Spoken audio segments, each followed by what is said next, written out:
যে আশা করি আমরা সন্ধ্যা 7টার মধ্যেই রেজাল্ট তৈরি করে ঘোষণা করতে পারব।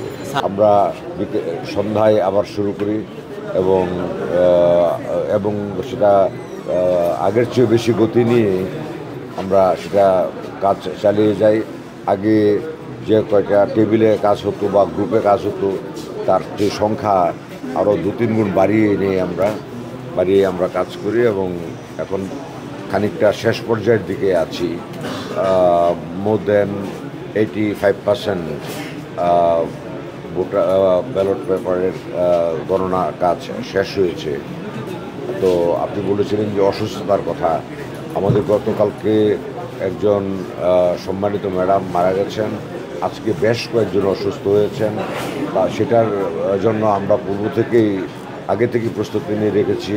আমরা এখানে ডাক্তার রেখেছি আমাদের মেডিকেল সেন্টার থেকে এবং উনি যারা অসুস্থ বোধ করেছেন খানিকটা বা অসুস্থ হয়ে পড়েছেন তাদেরকে চিকিৎসা দিয়েছেন।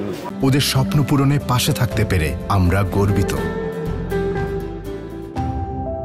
এবং আল্লাহর রহমতে তারা এখন ভালো আছেন এবং তাদেরকে আমরা বিশ্রামে রেখে আমরা ব্যাকআপ আছে আমাদের।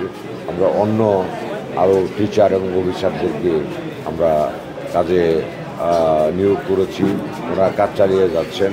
আর যেটা ইতিমধ্যেই বলেছি যে আশা করি আমরা সন্ধ্যা 7টার মধ্যেই রেজাল্ট তৈরি করে ঘোষণা করতে পারবো। স্যার এই মাত্র 8,000 ভোট গুনতে আপনাদের এত সময় কেন লাগছে? এটা অনেকে বলছে এটা কি অনভিজ্ঞতা না এটা অব্যবস্থাপনা, স্যার কোনটা মনে করছেন? এটা আসলে দুটো জিনিস আমি বলবো। আপনি যে দুটো জিনিস বলেছেন তার সাথে আমি আংশিক একমত।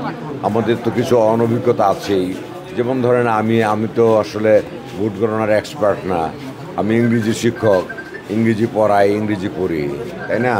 সুতরাং আমার অভিজ্ঞতা তো কম থাকবেই, এটা নাম্বার 1। নাম্বার 2 হলো আমরা হাতে ভোট গুনতে যে স্বভাবতই মেশিন দিয়ে রিড করলে যে সময় লাগতো তার চেয়ে বেশি লাগে। আর আমাদের প্রত্যেকটা প্রার্থীকে 2 স্তরে ভোট প্রদান করতে হয়েছে। একটা হলো হল ইউনিয়নের জন্য একটা ব্যালট পেপার, কোনো হলে বেশি প্রার্থী আছে যেখানে 2টো ব্যালট পেপার আছে। আর অন্যদিকে আমাদের সেন্ট্রাল যে ইউনিয়ন আছে জাকসুর জন্য 177 জনের মতো প্রার্থী আছে, সেই জন্য আমাদের ব্যালট পেপার করতে হয়েছে 3টা, এসে মিলিয়ে 4টা ব্যালট পেপার হয়েছে। একটা ব্যালট পেপার গণনা করতে প্রায় 30 থেকে 40 মিনিট সময় লাগে। সেইভাবে আপনারা হিসাব করে দেখেন আমাদের এখানে অব্যবস্থাপনা আছে কিনা। এখানে আমাদের সংখ্যা সবসময় একই রকম থাকে না, কনস্ট্যান্ট না। কোনো হলের ভোট গণনা কাজ শেষ হলে ওনাদেরকে আমরা এখান থেকে বিদায় নিয়ে চলে যান।